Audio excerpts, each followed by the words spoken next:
This week on the podcast, we're going to talk about technology. Not an unusual topic for us, but we've talked about technology many times before. But there's been some recent articles that have come out that are really interesting that we thought that we would share because, there's a lot of discussions that happen as far as how much time kids should spend on technology, how early we should expose kids to technology, all of those kinds of things. And there have been some recent articles that have come out that are right in line with this, and so we thought we'd talk about it this week. Right. Yeah, we've talked about it before, as you say.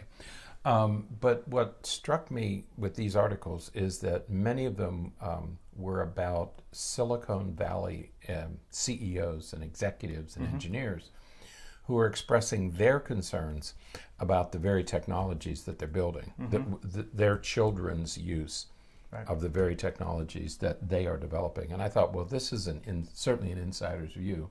So we talked about it a little and decided that let's revisit this issue of technology and addiction. Remember the World Health Organization just came out with gaming addiction, or what was it?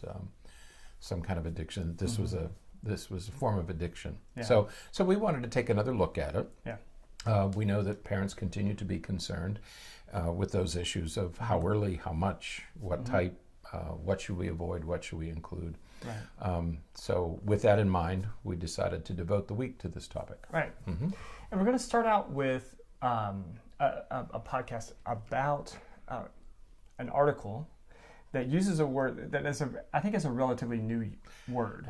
I would guess it's in the Urban Dictionary, right? Right. Gamification. Gamification. Gamifying. And so we're going to talk about some of the concerns with gamifying work. And what we're really talking about here, the first time that we really kind of talked about this a little bit was when we were interviewing the creator of the EQ app. Right. And she was talking about how they developed a game that helped walk you through sort of learning, how to build your emotional IQ and how to build some of these emotional relational skills. Right. And she talked about how they gamified it to keep it interesting so that you earn points and you earn, there's a little bit of a competitive nature to it, and you can go through different levels and different sequences. And that was really the first time we kind of mentioned that word. But it's present everywhere. Just about everything we do. We were talking about meditation last week, and we were talking about some of the apps for meditation have been gamified. They've been gamified. They keep track. Okay. They keep track of your points. When we talk about gamification, for those of you who aren't familiar with the term, gamification is a way of keeping track and of motivating you. It's feedback that is designed to motivate you to keep doing the game, to keep doing the activity, to keep track of your improvements. Okay. Right. And this is absolutely a something that comes from or is derived from video gaming. I thought you were going to say behaviorism. No, it's from video games because since the 70s and 80s when we started having video games, all those of us who started playing video games have been very interested in, earning points and trying to level up and earning achievements and those kinds of things. And it has only become more and more pronounced as more and more games have been produced. And so now we're at a point where now we're talking about gamifying work and gamifying your emotions and gamifying all these other things. Yeah, to gamify, the problem that gamification is a solution.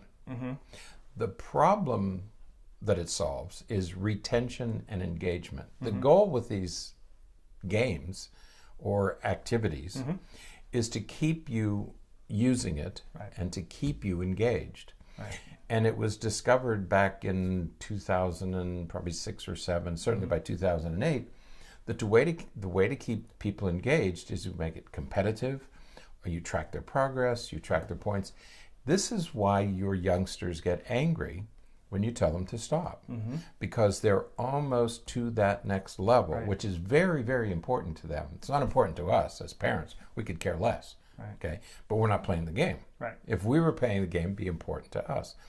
So the reason your children get angry when you ask them to turn their games off is you're interrupting this effort to get to the next level. Right. And if they turn it off, they're going to lose all the points that they've accumulated. Right. This just infuriates, especially young boys who are playing these games. Right. So gamification is a way of keeping you on the game and keeping you engaged in the game. Right. Okay? Yeah. And as I mentioned, it has now found its way into the workplace, Right. Where things are being gamified, things are being, your work performance and your achievements at work are now sort of being gamified in much the same way that we do with kids. Video games, right? Yeah. Keep track. That's right. Right. So we have an article that we're reviewing, and this is actually from an article from Fast Company. Fast Company. And right. And I think that's Disney. Is that Disney? It the font is very Disney-esque. I don't know. Yeah, but it starts out talking about Disney. It's kind of critical of Disney. It would be. Yeah. Yeah. I mean, the article is critical because Disneyland. This is not our neighbors to the east, right. but Disneyland in California instituted gamification in its laundry room. Mm-hmm. Right. Okay, as a way of keeping track. Maybe that's why I thought that it was by Disney, because it's about Disney. It's about Disney. Yeah, the first part of the article right. is about Disney. And they have gamified the laundry room. Apparently, all this laundry, they have all the hotels, so the laundry goes in and people are working and everything. And they used to be unionized, and there was this cooperative arrangement between the workers and management. Well, the union contract ran out, and they decided that they would renew the contract, but with other provisions. Right. And one of the provisions was, we want to gamify your work. That is to say, we want to keep better track of what you're doing. Right. What Disney did, however, is they posted workers' performance on a scoreboard that everybody could see, and somewhere in the laundry room. Right. So now you have put workers in competition with each other as though their work is a video game. Right. So I think of Snow White and the Seven Dwarfs. Whistle while you work. Right. Let's come to work. It had just the opposite effect, though. They had a collegial environment before gamification, but now they have pitted workers against each other. The other thing gamification did is that if you weren't keeping up, there would be a red light, a yellow light, or a green light. If you were keeping up, that is completing enough sheets or pillowcases or whatever, you were working at the pace you were expected to work at, you had a green light. As soon as your work output began to slow down, you got a yellow light. And if it dropped below the expectation, you got a red light. And everybody in the factory knew, everybody in the laundry room knew that you were falling behind. Right. So people who were not feeling well that day, pregnant women started to get behind. It started to have a disastrous effect on people's well-being. Okay, and it began to pit people against each other. And they said, we knew we shouldn't do it, but it became so compelling that everybody kept doing it. They couldn't not stop. Right. Or they could not stop. Right. And it reminds me, when I was reading this, I couldn't help but be reminded of like what we're doing in schools. Because what we're doing in schools is we are pitting school against school for grades and for the limited financial resources. Right. And so every school has to do everything it can to get the highest score possible to hopefully score better than some of the other schools so that they can get some of those resources. And in many ways, some of this high stakes testing is a gamification of the educational system. Is. Right. Yeah, because when you talk about, people say, well, we should have private enterprise should run schools because schools should be in competition with each other. It's the worst idea in the world. Okay, because the schools who have the best students are going to be the highest achieving schools. Education is different. If right now the University of Alabama is the #1 football team in the country, they're just superior to everybody. And it's because they get the best players, because they have the best team. Okay, so whatever school has the best players, they're going to have the best team. And it's going to happen year after year after year after year. You don't want to do that with education. Education is not a football game. It's not a game. It's not a football game. And if you put schools in competition with each other, eventually schools are going to recruit the best students. It's not because they have the best teachers or the best books or the best computers. It's because they have the highest achieving students. That means you're going to have a school full of low achieving students, and you have to make accommodations for them. So be careful of putting competition in our schools. I'm not sure that it's such a good idea. Not like that, right? Competition wasn't a good idea in the Disneyland laundry. Right. I think it's going to be more catastrophic in schools. Right. So and this is the big issue with gamification, and especially gamification in the workplace, is that it creates a level of competitiveness that isn't necessary. Right. You know, when you're working in the same company, you know, you don't necessarily want your employees to compete against each other. Right. Now, I can get it like in sales and some of those kinds of things. You know, you have some of those, you know, some of that competition. I used to work at a car dealership, and you know, all of the car salesmen were in competition with one another, basically to see, you know, there was a leaderboard on who sold the most cars and all that kind of stuff. Now that, you know, that is potentially, maybe arguably, a little bit different than what we're talking about here. But the issue is that as we increase some of that competitiveness, we're creating the risk for a hostile work environment. We're creating the risk for you know, decreased productivity because people aren't. You know, we talked last week about how your job is, for most people, the job is the most stressful for 86% place. of people, right? Making it that competitive and in that way is only going to increase that stress. Right, that's right.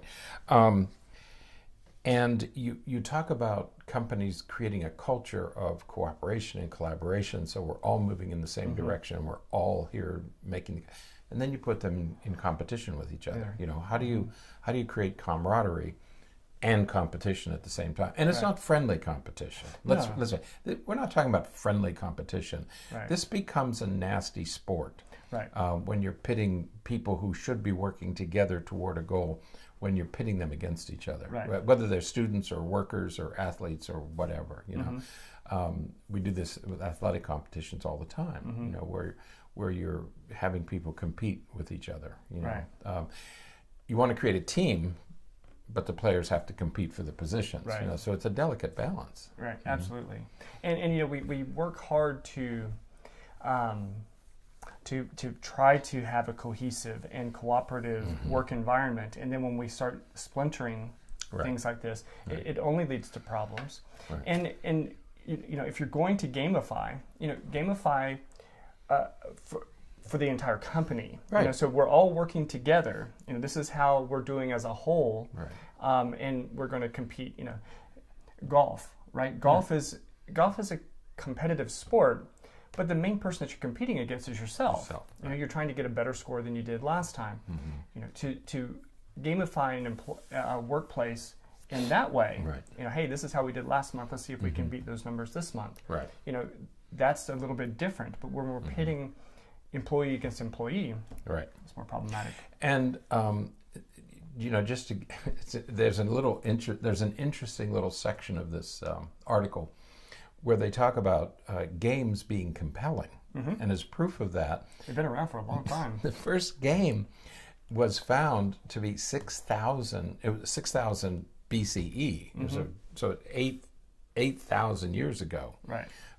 There's evidence that people were developing games. There's evidence in the ancient prehistory. There's evidence in Egypt of games, in Rome and Greece of games, throughout the Middle Ages into the 1800s and 1900s. So we've had games with us. I mean, there's something compelling about games. Otherwise, they wouldn't have survived for 8,000 years. Okay, so we know that this competitive edge that humans have is a very seductive thing, and that's what this technology is taking advantage of. Is that natural inclination, that natural proclivity to compete with each other, especially men. Exactly. Jeez. We like competition. We like to win. We just have to make sure that we use it and design it in a way that's productive and helpful, not in a way that's destructive. And and we do have an example of a destructive gamification. okay? Because Disneyland is not the only company doing this. Amazon is doing it.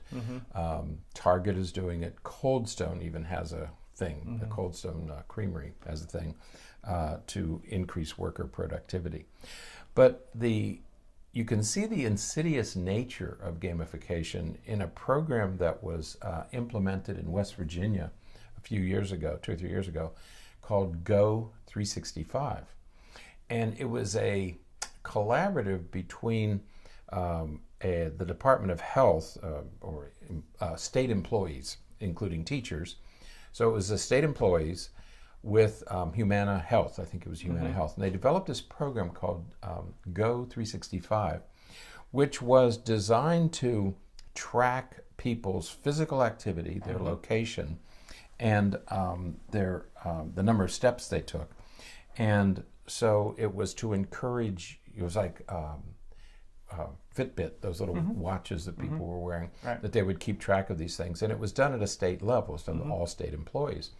So it was that individual technology taken to all these employees. And in addition to the activity level, you could also give the program vital health information, like your blood pressure and your heart rate and all those medications you're taking. And to gamify it, they gave points. You got points, okay? I think it was the higher your score, the worse failure to accrue points. So if you didn't get enough points, and the program would give you points, like low blood pressure, you did activities, so you would accumulate points.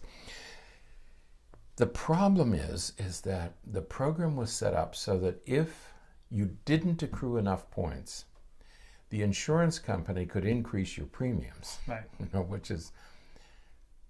And you say, well, that makes sense. Yeah, it does, but teachers are making less than $40,000 a year, and they're not given a choice, first of all. We talk about everyone wants a choice with healthcare and all that business.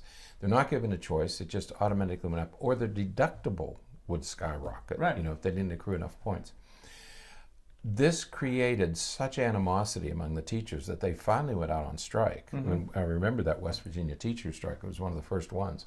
And one of the things that they accomplished in their strike, in addition to getting a pay raise after 5 or 6 years of not having a pay raise, was they did away with this Go 365 program. Okay, so this is an example of gamification gone awry. I don't know how the Disneyland thing worked out. There have been some problems, and I don't know how that worked out. But this is a question of gamification gone awry, and the teachers were successful in doing away with it.